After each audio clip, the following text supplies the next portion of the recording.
Good morning, everyone. It's Tess, and today's going to be tip 272, the evening routine. And I know I've talked about like sleep patterns and circadian rhythms and stuff like that before, but today this came up for a different reason, and I just looked up a different article on it. And what happened is I fell asleep in the recliner. I was doing a lot of running around and getting some stuff taken care of, and I fell asleep. But I woke up like from a lot of dreams that are not my usual dreams, and dreams of people being sick or things being bad, and all of a sudden I'm like, wow, I haven't woke up like this in a long time, but I haven't fallen asleep in the rocker in a long time. And I thought, it is really true. So I kind of look back on the television and I'm like, oh, news stations. Well, we know, those of us in the tribe know we're not supposed to watch the news because, again, the news affects our mood, meaning, are we feeling good, happy, joyful, or are we feeling despair, anger, worry, frustration? And I know I must have been there because my dreams were all in that direction. So I thought, well, I better look at it. I have a really solid morning routine. I get up, I give the cats treats, I make the bed, I brush my teeth, I get ready, I go for a walk with my mom, do a couple things before I start the workday, that kind of stuff. So my morning routine is pretty solid. Of course, there's always room for improvement, and I'll continue to improvement, but I'm like, maybe I better work on my night routine. So I looked up some articles on the nighttime routine, just because I think that one's weaker than my morning routine. And I found an article from Sleep Foundation, and it was about the nighttime routine, and kind of started right off saying, what is a routine? And it said, it's a set of activities every night, 30 to 60 minutes before going to bed. And I'm going to add a couple of little things that I learned from a recent podcast from Gordon, that is somebody I met recently. He had someone on speaking about sleep a couple weeks ago. And the first thing they said is for the 30 to 60 minutes before bed, you want to do calming activities. You want to do reading and journaling, meditation, warm baths.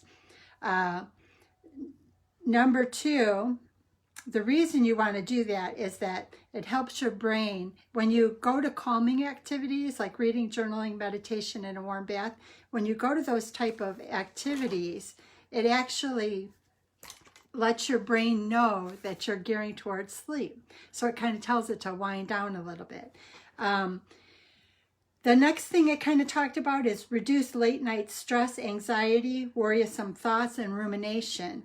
And they recommend doing that by going through routines like the meditations, like the calming, like the journaling, like the reading. Those routines kind of slow your mind down. And when you're journaling, you're thinking more positive thoughts. When you're meditating, you're cleaning the garbage out of your mind, so to speak. And it kind of tells your brain it's time to sleep, but it also kind of shifts out the stuff you ruminate on. And I know what happened to me this morning because I fell asleep in the recliner with the news on. My mind started ruminating about all the terrible things that are always said in the news. Good morning, you Pendra. Good to see you. I haven't seen you on for a little while. Great to see you.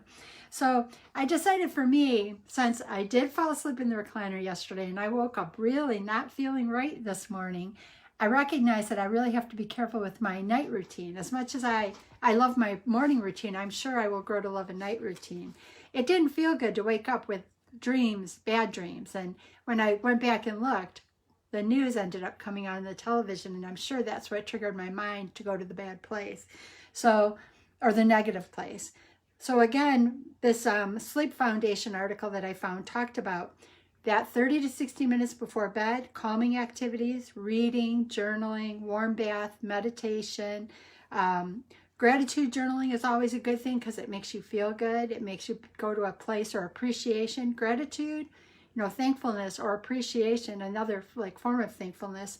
There's a difference, and there's an article about that, so maybe I'll research that more for later.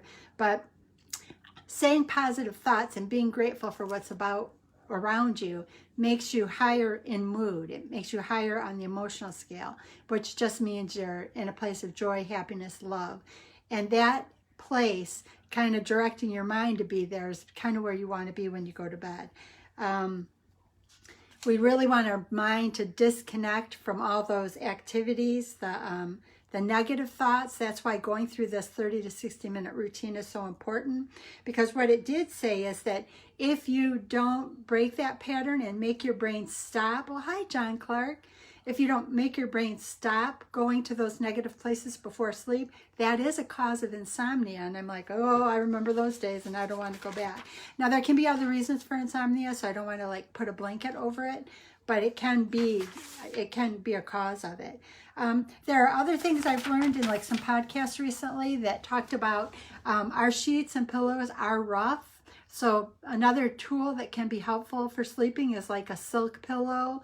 I know there's silk sheets and the eye masks that are silk, and they can have a cooling gel inside of them. Another thing that was recommended is, and this is great for those of us with weight loss and in the tribe, don't eat 3 hours before bed because you want your body to have digested whatever's in your system, because that can cause your body problems. And actually, this article said it can contribute to acid reflux. So I thought those were good things to know. The next part of this, it just gave some tips, and the 10 tips that it talked about is, number 1 is decide and set a bedtime routine and stick to it every day, 7 days a week. Number 2 is bye-bye electronics. It does say that 60 minutes before bed, get rid of all electronics. The blue light that's related to electronics is a signal to the brain that it's daylight hours. So you're not able to wind down as easily, and that can cause you to do that ruminating, which can cause sleep to be difficult. Number 3, same thing that I learned in a podcast recently. Heavy meals and drinking before bed lead to acid reflux, tummy upset. They recommended a nice non-caffeinated tea if you want to have something before you go to bed. Number 4, kind of mentioned it earlier too, take a bath. Number 5, listen to music, and you can even add a little meditation. Number 6, stretch, breathe, and relax. So it's all about calming the mind and telling the mind that it's time to go to sleep. Because I actually even say, and I learned this in Unlimited, but hi Jessica, good to see you. I actually say statements to myself before bed. I'm going to bed now. I want to sleep well. I want my body to relax and rejuvenate. I want to wake up feeling energized and eager for my day. And you know what? I didn't do that last night. And today I didn't wake up in my normal place. But of course, falling asleep in the rocker wasn't a good decision. It wasn't a decision. It just happened. But it helped me to recognize why these routines, morning and night, are so important to me. Another thing, after it said stretch, breathe, relax, is meditation. Read a book. Gratitude journal. And you can also, as well as gratitude journal, have a to-do journal. They said sometimes that if you just take a few minutes before bed at night and write down a list of things that might be on your mind to handle, it releases them so your mind doesn't hold them and ruminate all night long. And then the last one is kind of set the bedroom up to be a place where you can get a good night's sleep, meaning cool, dark, and quiet. So I thought that this was helpful and hopeful, and for those that kind of came on late, the reason is I fell asleep in the recliner last night. When I woke up this morning, I had all these negative thoughts of people, and maybe they needed me to reach out to them, and were they hurt, or is something bad going on? And all of a sudden I realized I'd fallen asleep in the recliner. When I looked at the television, it was news. There was news on, and I think that news triggered my mind to ruminate in a place that wasn't pleasant. So it reminded me that I set up the morning routine because it helps get my day started well. I have a night routine, but I missed it last night. And so I thought I'd revisit the nighttime routine and maybe make mine a little bit stronger. So just kind of quickly, they recommend that 30 to 60 minutes before bed, you are totally in the area of letting your body and your mind know you're going to sleep, which kind of means no electronics, because the blue light is a signal to your brain that you're going to be awake for a period of time. You want to do calming activities, reading, journaling, meditation, warm bath. They say these calming activities are, again, a reinforcement to your brain that it's time to slow down. They said reduce the late night stresses, and that is like the electronics can trigger your brain to be active. The to-do list and the gratitude journal. The gratitude or appreciation journal can help to shift your mood up. And I kind of use the word mood and emotions the same. So your mood and emotions, you want to be happy, joyful, appreciative, love when you're going to bed, because it lets your mind focus on good things. And then you want to, hi Joan, you want to being in that positive place just tells your mind to go in a positive place instead of in a negative. The other thing they talked about is a to-do list. If you need a little book, put jotting down the to-do items in that book before bed, because then you won't ruminate on them overnight. Or I do tend to go, okay, there's 4 things I have to remember, 4 things I have to remember. Well, happy Friday. It's so good to see you, Joan. 4 things to remember, you know, I ruminate all night long about it.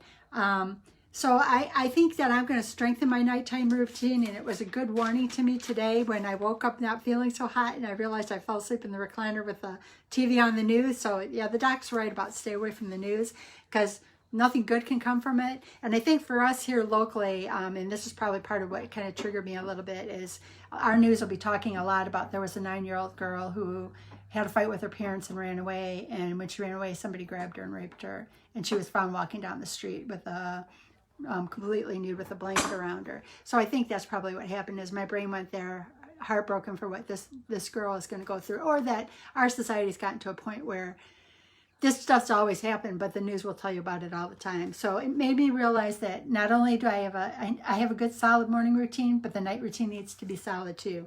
So their little 10 points were: decide a bedtime and stick to it every day. Bye-bye electronics for that hour before so that your brain knows it's time to shut down. Heavy meals and drinking before bed is a no-no, because then your body is slow and sluggish. If you want something, have a nice non-caffeinated tea. Take a bath, read a book, meditate, listen to music, stretch, breathe, relax. Do a gratitude journal. Jot things down on your to-do list in case, so you don't forget them for tomorrow and your brain doesn't try to hold on to them. And then your bedroom, cool, dark, quiet place so that you can sleep. And a couple bonus items I learned a couple weeks ago in a podcast on Gordon's page. Somebody I met at the Chris Nagel experience a couple weeks ago. They talk about satin pillow because it'll be smooth on your face, satin eye mask, sometimes a gel insert. And they recommend no food 3 hours before bed, because you want your body to completely digest so that it's not struggling. And the article did talk about that if you are eating too much close to bed, it can contribute to acid reflux. So I hope you guys find that helpful. And maybe if we do a good solid bedtime routine, we'll be jumping out of bed in the morning. I know I do, but I jump out of bed because the cats will bug me until they get their treats. But it was a win that way. I hope you have a beautiful day, a beautiful weekend, and I'll talk to you. Those in the challenge group, I'll be in Doc V's challenge group tonight at 8 p.m. And for the rest of you, I'll see you in the morning. Thank you.